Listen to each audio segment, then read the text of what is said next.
Hey everyone, John McCarra here, episode 3 of Offseason Smacktalk.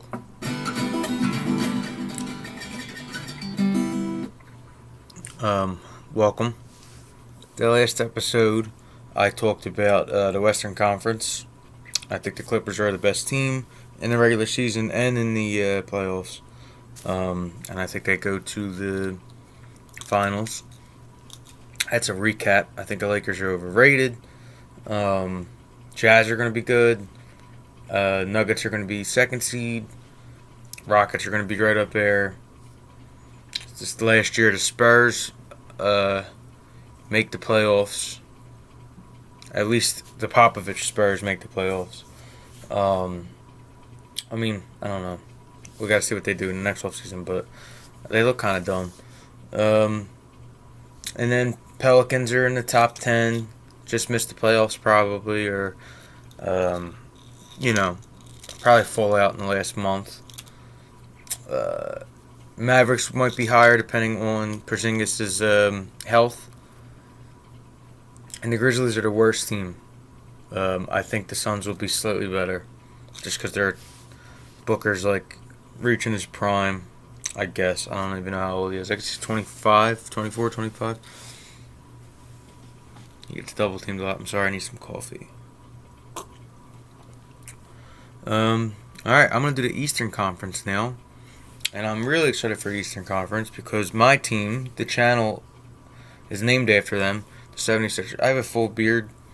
It's just the light is just really making my beard look like it doesn't exist. It looks like I have a goatee. But whatever. So this is my top. This is my Eastern Conference 15-1. Number 15, the Hornets. Terrible. They got rid of Kemba for not. Well, they didn't get rid of Kemba. They lost Kemba for nothing. They didn't do anything in the offseason that means anything. Michael Jordan's a bad owner. Or is he a GM? Whatever. He's not making good moves up there. And if there's a GM and he's the owner, the GM's not making good moves. But I think he is the GM. And he's a shit. He's a shit GM. Probably the worst in the league. No. No, my next team, the Knicks, have the worst GM / owner in the league. I do like Julius Randle, but the rest of their team kind of stinks. I think Smith Jr. is overrated. Is he even overrated? I don't know if anyone rates him. I think he might be rated appropriately, but I don't really think they did anything this offseason besides Julius Randle that means anything. But that's why they'll be slightly better than the Hornets, because Julius Randle will put up 20 and 10. He's a borderline all-star, I guess. 13, Cavaliers. Sexton's going to get a little bit better, I think. They just draft. I think it was Kobe White. I think he was on the Cavs. I just remember him being really excited for his college teammate that was drafted by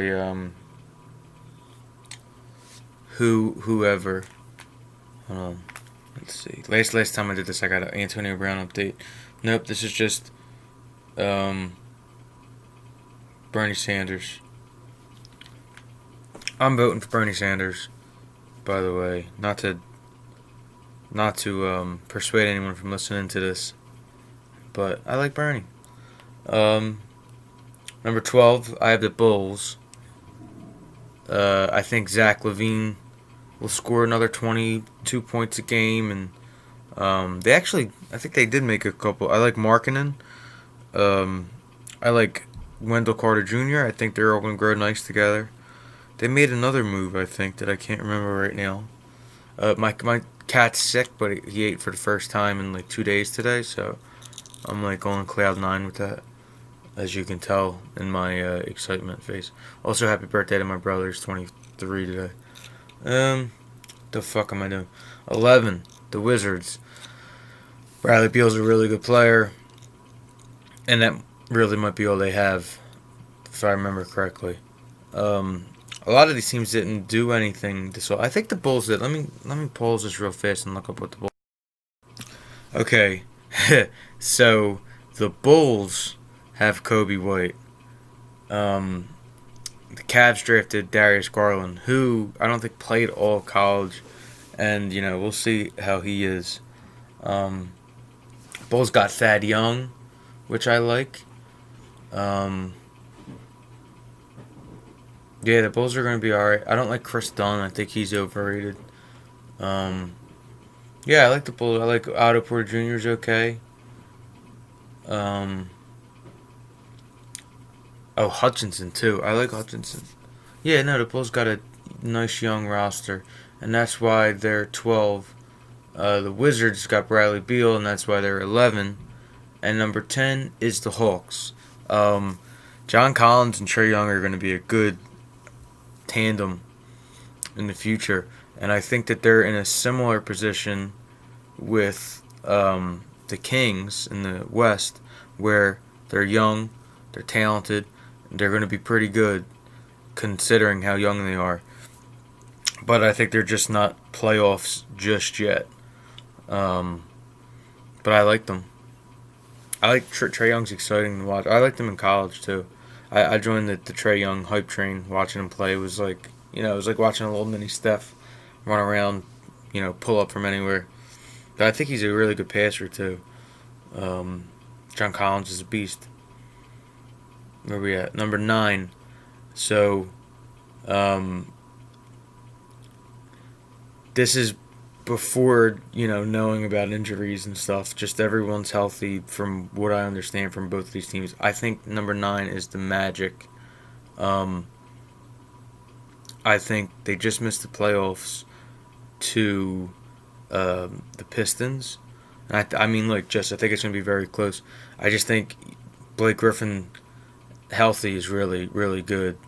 And Drummond's, 14 and 20 almost every night. He's ridiculous at rebounding. But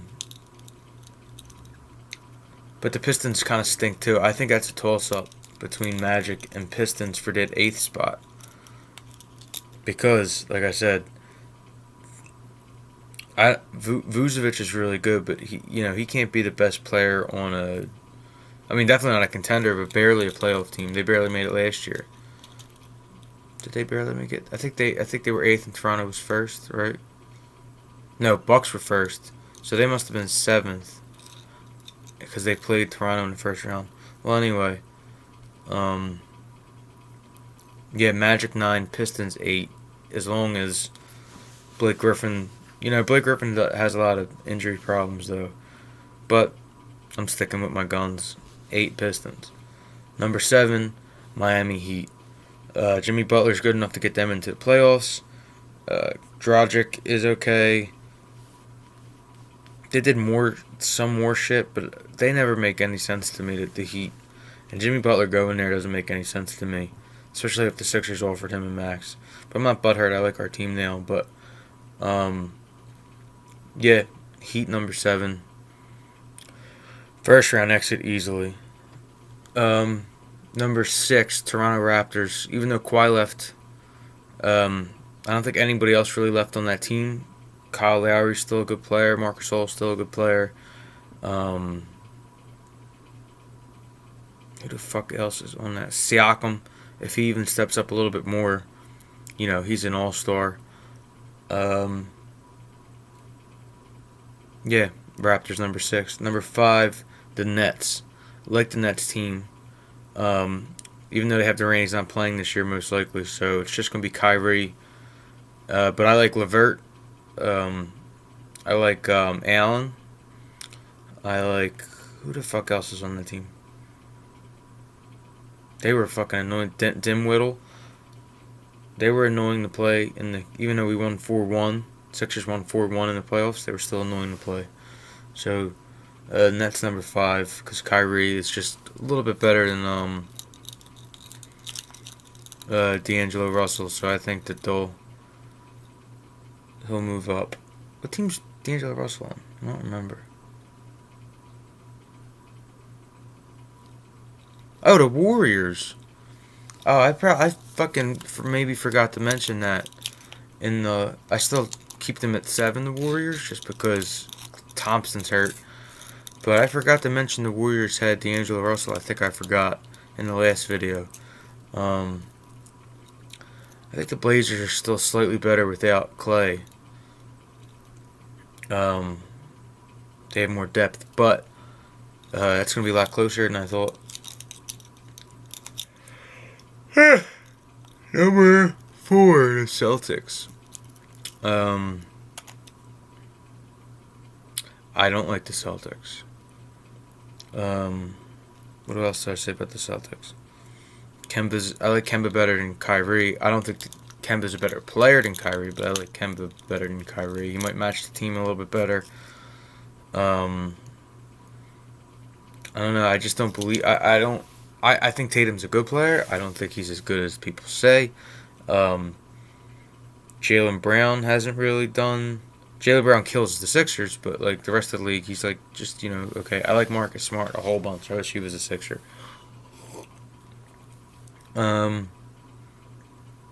Yeah, they don't impress me, but they're still a little bit better than the Nets without Durant. Gordon Hayward ain't who we thought he was after his injury. So they're number 4. Number 3, Pacers. Now this is where it starts to get, I wouldn't even say difficult, because I actually think that like the 7 through 10 spot, 7 through 9 spot, even 6 through 9 spot is tougher than these next 3. But I think you look at the Pacers team for number 3. I think that's a very good 3 seed. Especially when Oladipo comes back in, like, I guess, December or January. They're going to be tough. They're going to be tough for everyone to beat. I think, there's still 2 teams better than them in the East easily, but I think that second tier is Pacers without a doubt. They made a lot of good moves. I think Miles Turner is going to come into his own a little bit more. Not much more, but just a little bit more. He's going to be a little bit better. I think playing with Pop, even though they fucking Team USA stunk this year, that might help him a little bit. So, yeah, I like Miles Turner. When Oladipo comes back, rest in retirement, Collison. But yeah, number 3, Pacers. Number 2, my favorite team in the world, the 76ers. The only reason they're not number 1, I think that they're going to rest Embiid, maybe 15 games, hopefully a little less, but they, just say it's 10 to 15 games, because they can. Because Horford can play center. Horford's probably going to play power forward, but yeah, I think they're good enough to rest Embiid 10 to 15 games, and still be 2 seed in the East. If Ben even tries to shoot, he's one of the best players in the world, like top 7. Him and Embiid are top 8 if Ben starts shooting, and that's just too much firepower. If Ben starts shooting, I mean the whole list will change. The Sixers will be number 1, but I think he might come into it slow. I think he's going to shoot more than he did his first 2 seasons. It's all about confidence with that. But yeah, Sixers number 2. I'm gonna probably do a video just about them, because they're obviously the thing is called Sixers Smacktalk. But the off season, it was a weird time to start this in the off season, because I could have done like preseason reactions after games and shit like that, but I didn't think of it. I just started it when I wanted to. But Sixers are number 2, and number 1's the Bucks. I think they're worse than they were last year. The only reason Sixers aren't number 1 is because I think they're going to sit Embiid a good amount, just to get him ready for the playoffs. Because this regular season, the Sixers are too talented. They're just better than most teams in the East, and I really hope it works out the way I did, because I really want the Sixers to blow out Jimmy Butler and the Heat 4-0 in the playoffs. But yeah, Bucks number 1, just because Giannis is one of the best players in the world. He's just absolutely ridiculous. And he's another one. If he's shooting, but if he shoots better, holy shit, that's terrifying. He's the best player in the league if he shoots better than he is. But with that being said, guys, I'm done. Bucks 1, Sixers, Pacers, Celtics, Nets, Raptors, Heat, Pistons. That's your playoff seeding. And then Magic, Hawks, Wizards, Bulls, Cavs, Knicks, Hornets. Knicks, Hornets. I'm signing out. My next video will be, I don't fucking know. Hopefully, like a story happens or something. But I'll figure something out. Like and subscribe. Follow my band, the 1940s, on anything. Love and hip hop.